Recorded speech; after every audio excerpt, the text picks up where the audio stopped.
You're watching once again a YouTube video presentation of the University of Wyoming Center on Aging. I'm Scott Veatch. I'm your host, and in this series we'll be discussing topics of interest for those who are caring for loved ones with dementia.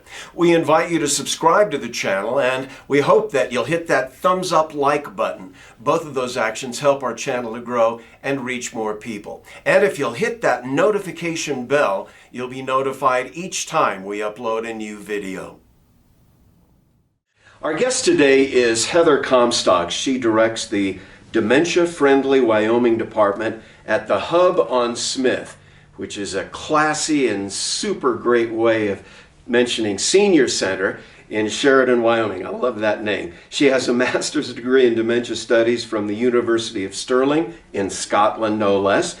And she is also a certified trainer, coach, consultant, and engagement leader through the TIPA Snow Positive Approach to Care program. Thanks for being with us. Thank you for having me. You know, we should mention that we are taping this at the Rocky Mountain Alzheimer's Summit in Cheyenne in May, and Heather was one of the speakers, and in your breakout session, you referred to ambiguous loss. That's such a big topic, maybe a heavy topic when we talk about dementia and caregiving. When you talk about ambiguous loss, what do you mean? That's a great question. And I'll be honest, when I first learned of the word, I didn't know what it meant either. It really means what's unclear. So ambiguous, something that's unclear with loss, so an unclear loss. And the reason this subject fascinated me initially was I could feel in my community, we're doing a dementia capable program to build Sheridan for the idea that the numbers of people living with dementia are going to grow. We needed people to access resources. But I could see that there was an interesting gap between people living with dementia and care partners and their ability to access resources. And it became clear to me that there was this pain. There was pain. It was hard to acknowledge it, and it was hard to know what it was. And as I did some research, it turned out that the real trouble around dementia is you don't always know what's going on. It's so unclear. And then you have this conflicting emotion. So you have unclear with conflicting emotion, and so that makes it really hard to move, right? So when I started to look at the theory of ambiguous loss, I thought, man, if we could just name this, if we could label it, if we could normalize it, if we could talk about it, makes sense that sometimes we don't know what's going on. And when we do know what's going on, then we don't always even know what to do. So for me, the idea of ambiguous loss is such an important topic, because if we can start there, and if we could start with I always say the hard stuff is the soft stuff. So if we can get to the heart, we can get to the head.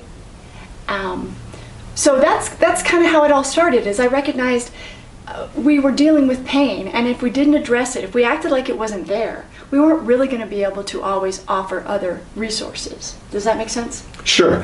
When you mentioned pain, are we talking about the pain of the caregiver or the pain of the person with dementia as well, or both?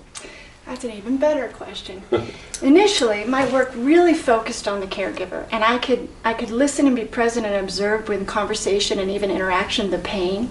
Because, you know, when your person that you love is going through dementia, you want to elevate them and protect their dignity. So watching this in motion, you know, watching someone's abilities change, and you're navigating the community and you're trying to, you know, really prevent a person from embarrassing themselves, there was that. But the pain was also for the person living with dementia later on. When I was really working face to face with people living with change, you could see this other layer of pain. This, I don't want to be a burden. I'm embarrassed that I'm always going through these situations where I have to ask for more help. And so it's both, right? And then it's also the practitioner who wants to help someone and to offer resources in a timely manner. And you're really just working with, where is that family at? What is that dynamic? What do they need? What are they willing to accept in that moment? So it could be physical pain, it could be emotional pain, it could be the cultural, social pain of, do I talk about this? Will my community accept me if I come out? Mm-hmm. Yeah, it's all those things. So is the pain something that ever goes away, or you just deal with managing it? Dr. Pauline Boss, so this goes into the work. So a book I found early is called Loving Someone Who's Living with Dementia. It was written by Dr. Pauline Boss. And I actually do some work with a nonprofit out of Arizona called Duet. And they do a program called Finding Meaning and Hope, which is a book group that goes through Dr. Pauline Boss's book. So in this book, Dr. Pauline Boss is very, very forward about saying that you don't have closure. There's no closure. You just you go through different levels of it, and you find different pockets of it, and you learn how to adjust, and you learn how to cope. Is that part of the ambiguity of ambiguous loss? I think it is. I think, well, I'll say this much. When you don't know that what you're going through is uncertainty, all you can feel is the pain and the weight of it, right?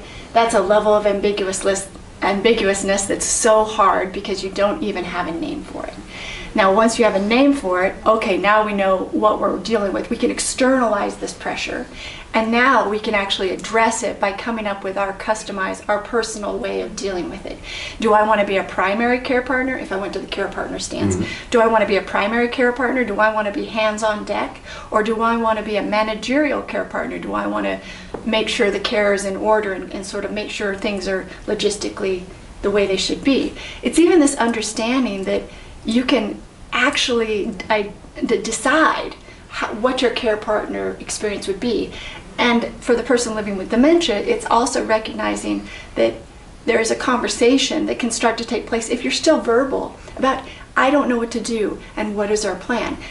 To me, getting in front of this subject as well as any other subject that we're going to touch on is how do we create a bridge between people living with change, dementia, and their care partner or their support team? How do we keep that communication bridge open so that people feel connected and they feel safe to be vulnerable with each other, and then they have the courage to work together? So it's not a one-size-fits-all. No, it's a moving target. Yeah. I'm guessing it was a moving target for you. Absolutely. Yeah, absolutely. It certainly was.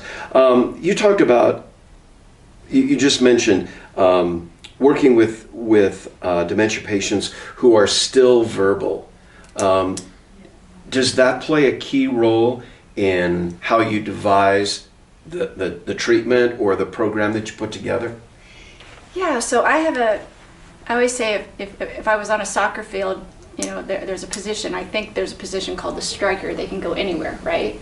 So I have the privilege, the responsibility, and the opportunity to meet people at all points in their journey. And because so many people in our community, we at the Hub, we host a lot of people in all these activities, meals, everything. I do meet people very early, and when I do that, then the first question I'm always asking myself is, how's the communication going? Are you living independently? Do you have a family? Do you have a support network? And if you do, how's the communication going? So that's my first thing that I like to try to work on, but it might be I'm feeling isolated, so that customized package really goes to now actually I'm going to trip into another program called SHARE. So there's a program, an evidence-based program that the University of Wycoa is offering throughout the state called SHARE. This program is really exciting because it touches on excavating value systems. What is important to the person living with dementia and helping that care partner get in line with it.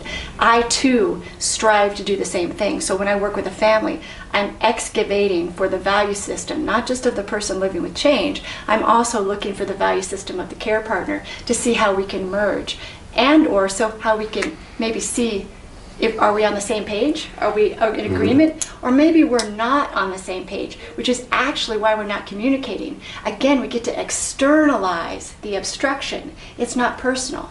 You're not a bad person. You're not a bad person. We're having communication issues. Sounds like it has to be a pretty intimate relationship to really be effective. I mean, you develop a friendship, I would guess. Yeah, and it's interesting that you just said that. I got a piece of advice very early from another coach, and she said, you don't have to know all the details. You just have to be present to the moment and the desire and the willingness of the moment. And so what happens for me is I just listen to what they want. What is their first 2, 3 priorities, and how do we drive on that? And how do I reflect back to them? I hear you. I want to establish the value of what you want. this is the plan, this is what I have to offer, is this okay with you? Are we doing it in a way, in a timeline you're happy with? Because I'm always looking for the second date, right? I always say I'm always looking for the next appointment. So I have to go to where they want, and then they direct me. I often say I'm workable, teachable, coachable. Please direct me. Tell me what I'm doing right, tell me what I'm doing wrong. Because it's all about them. You are watching once again. It is a YouTube video presentation of the University of Wyoming Center on Aging. If you haven't done so already, we invite you to subscribe to the channel. You'll find that thumbs up like button. If you hit that, both subscribing and hitting the like button will help our channel to grow and to be able to reach more people. We ask you to do that. And then also, if you'll tap that notification bell, you'll be noted every time that we upload a new video. We're talking with Heather Comstock. You talked about being present at the moment. What do you mean by that? Oh man. Now if I give you my answer now, in 2 years it's going to be totally different. So we'll have you back in 2 years. Okay, I love it. So part of it is acknowledging that we have so much power in the present moment. You know, I always say if I'm feeling anxiety, I'm in the future, and if I'm feeling shame or regret, I'm usually in the past. Wow. So if I'm in the present moment, it really truly is the safest moment. And when you're working with people who are literally dealing with the hardest thing that our culture can come up with, it is a very stable place to sit in, because I recognize that as a practitioner, I don't always know exactly what they need, and they don't always have the time or energy to articulate exactly what they need. So I often have a sense of if that experience feels good for them, as if they felt listened to. I don't know if you've ever been with another practitioner and you just felt like they listened to you. Now what you did and some who I felt had no idea what I was talking about. Yeah. Right. So like the highest compliment I've ever heard of any practitioner is when a public will say, person from the public will say they have good bedside manner. You know, so when I say being present, and I think about this not just for myself, and I try to mentor it in my appointments with others, because care partners, you know, they're so stretched and they are working so hard to cover all the bases. And when we can kind of settle down and sit down and recognize that, you know, just being present with their person who's living with change.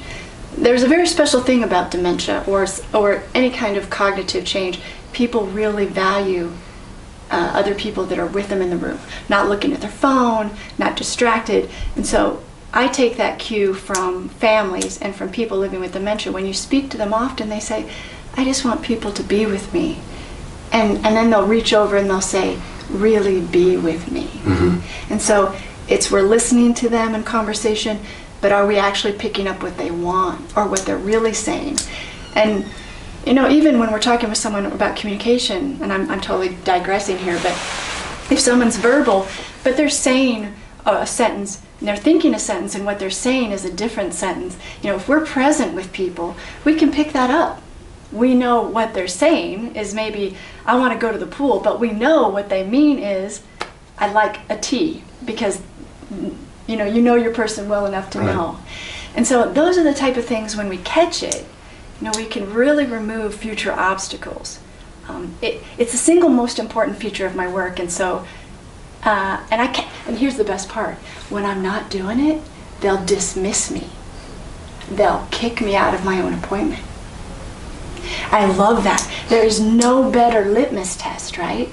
And it's so powerful because we've got this connection, we're talking, and if I'm not present and you check out, I can tell by your eyes. Absolutely. I can tell by your facial expression.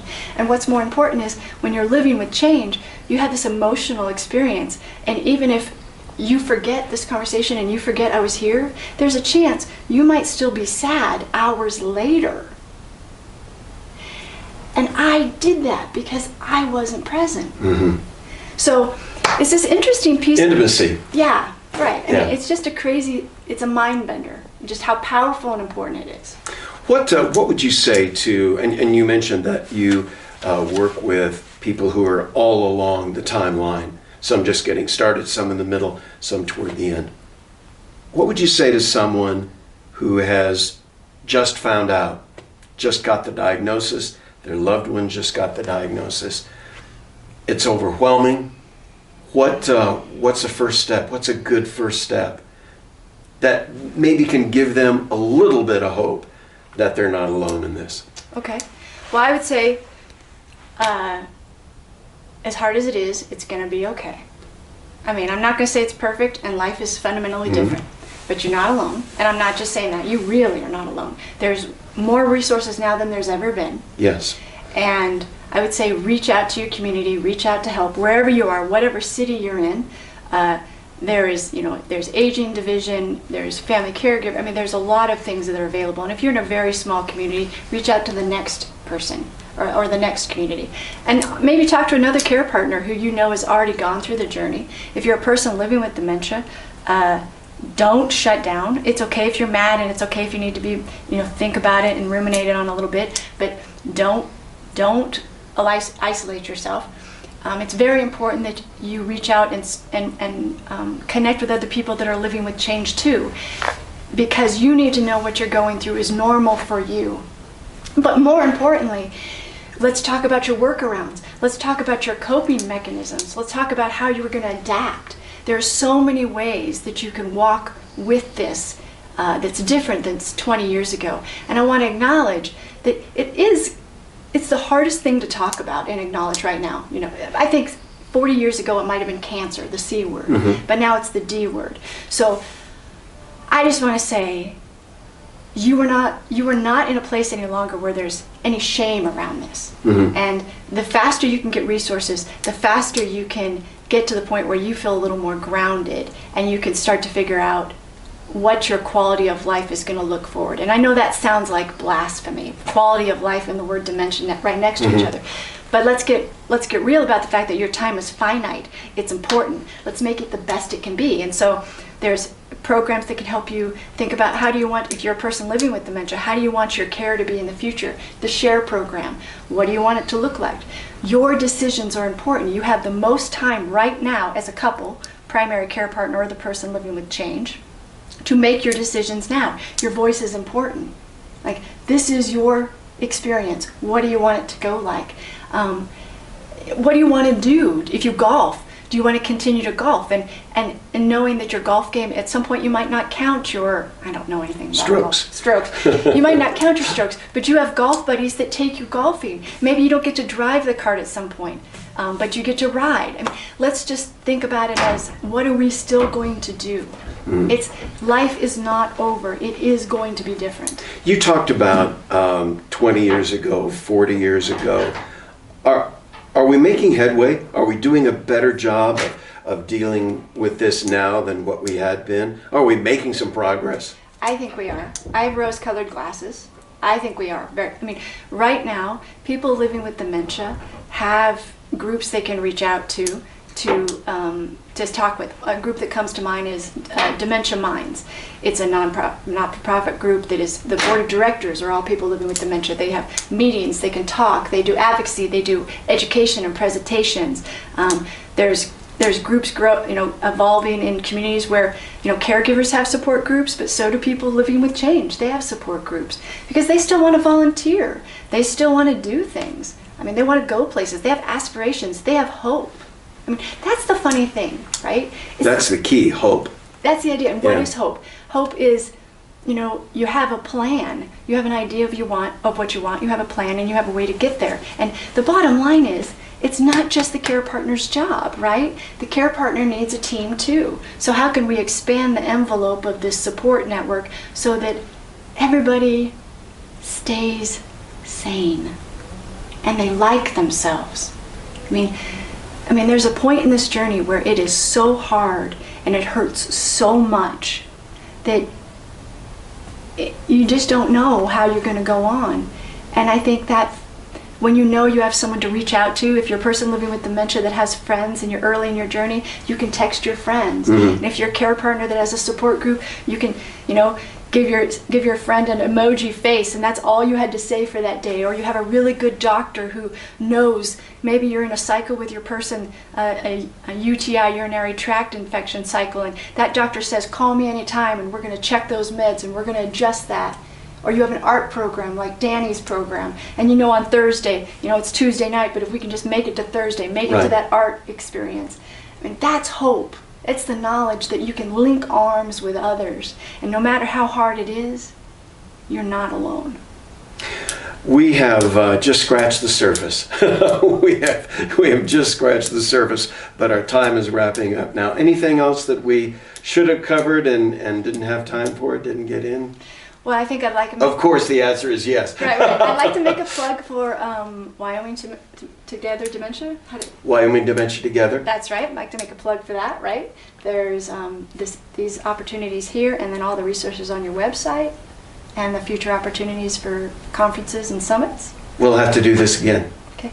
Our guest has been Heather Comstock. She is the director, or she directs the Dementia Friendly Wyoming department at the Hub on Smith in Sheridan, Wyoming. She has a master's degree in dementia studies from the University of Stirling in Scotland, and she is a certified trainer, coach, consultant, and engagement leader through the Teepa Snow Positive Approach to Care program. Thanks so much for being with us. Thank you for having me. This was fun.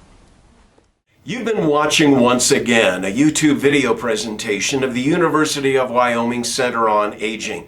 We invite you to subscribe to our channel. We hope that you'll hit that thumbs up like button. Those actions will help our channel to grow and reach more people. And if you'll tap that notification bell, you'll be notified automatically each time we upload a new video. I'm Scott Veatch. Thanks so much for being with us. We'll see you again next time.